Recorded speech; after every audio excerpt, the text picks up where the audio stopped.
bumaba na tayo kasi kanina ko pa naaamoy yung prinito ni Mamang Dilis. Ayan na yung dilis.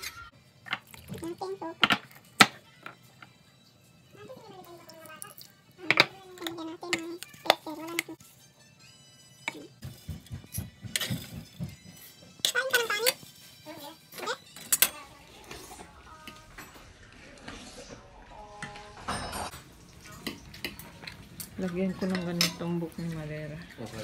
Si medyo kinky. Tapos pa na mag-almusal, Mang? O, yan.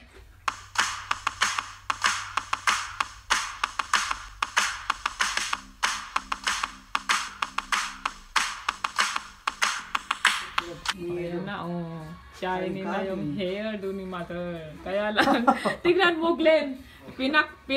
Ano namin kulay dito. Wala na siyang puti. Wala sa isip ko dito pala kababa, lalabas ang puti. Tingnan mo, pero maganda nga tignan eh, oh. Uso yan, ikaw magpauso niyan. Ayan, so magluluto na tayo ng ating sinigang na baboy. Actually, hindi to cut ng sinigang, pero ito yung pork chop na nabili namin sa Costco. Ayan, so gamitin ko na lang to kasi meron akong kangkong. Ayun, so ikakat ko to into 4. So hinatid na pala ni Glenn si Mamang, kaya ako na lang dito sa bahay ngayon.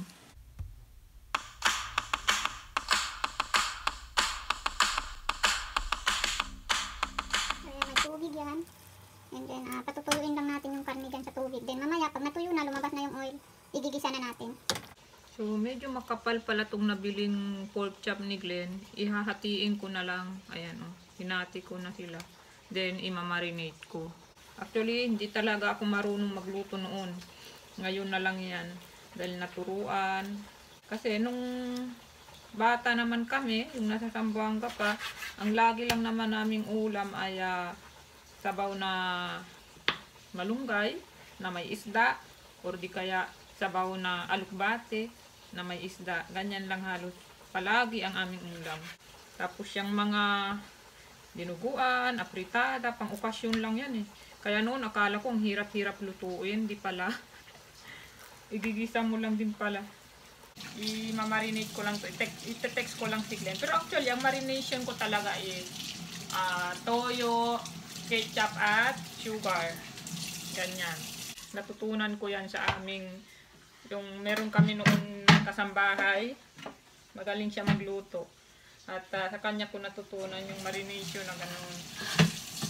Yun yung nagpalaki kay Ayen. So dumating siya sa amin, 3 months si Ayen. And then nag-stay siya hanggang nag 3 years old si Ayen. Noon baby si Ayen, gusto lang ni Ayen ako tsaka yun. Love na love niya yun eh. Ayaw niya kay Glenn. Lalo pag may sakit. So, ayan. Tuyo na yung ating karne. Iba-brown ko lang siya. Ganito ang ginagawa ko sa sinigang. Palalabasin ko muna ang oil ng karne. Pag nag-brown-brown na, igigisa ko na yung bawang sibuyas at kamatis. Nagisa na ako ng bawang, sibuyas. Then, nalagay na natin ang ating kamatis. Dapat malalaking pa. Kaya lang, igigisa ko pa kasi siya, kaya niliit ko na lang yung pa.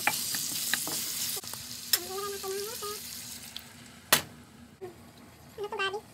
Ayan. Nalagay ko na lang yung siguro. Ikunti na lang. Then, ilalagay ko na yung kangkong. Pero Imamas lang natin para lumapot yung sabaw. Kasi wala akong sinigang mix na sa gabi. kung meron ganun, yung pampaasin nyo, okay na yun. Lalapot na yung sabaw.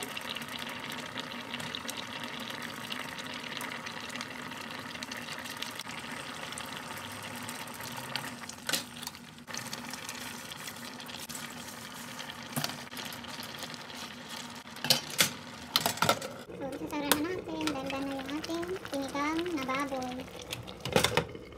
So yan, pwede. Yeah. Kanyang kahabang short. Pero kanina ginaganaw ko. Bakit? Ewan ko. Wala, parang mixi. Ikaw talaga. Pero usually ganyan. Pag nandyan na yung kwan, yung teacher, ibababa mo naman. Ganun na naman. Ang haba. Ang haba. Pero ganito talagang length niyan, ma. Oo, ganyan siya. Hindi masyadong maano.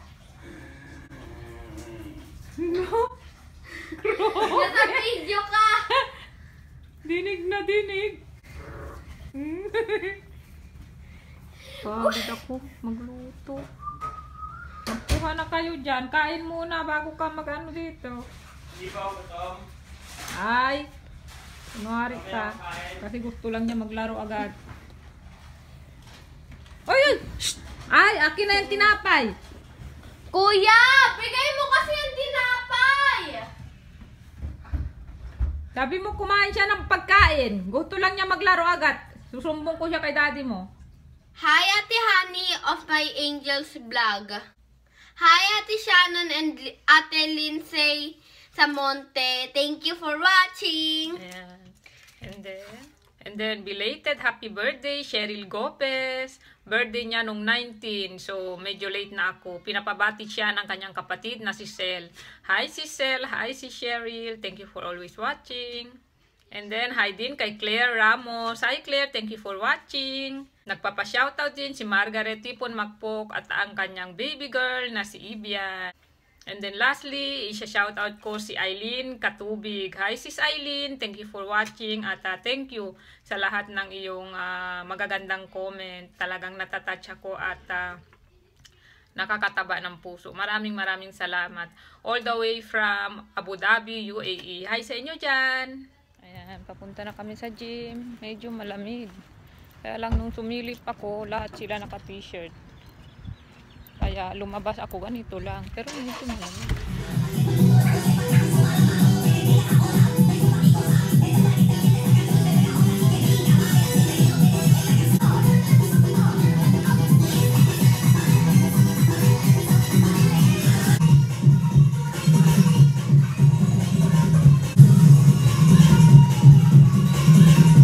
Punta na tayo sa ating Zumba.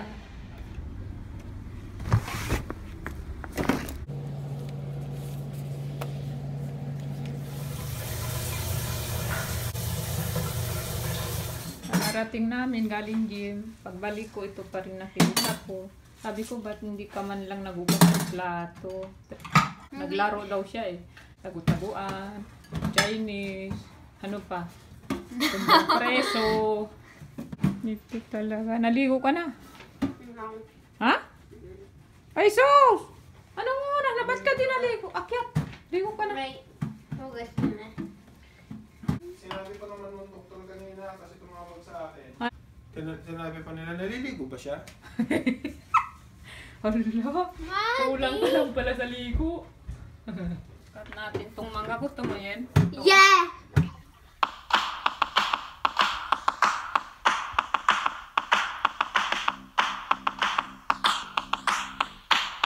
Maasim tong mangga kaya ilalagay ko sa toyo and sugar.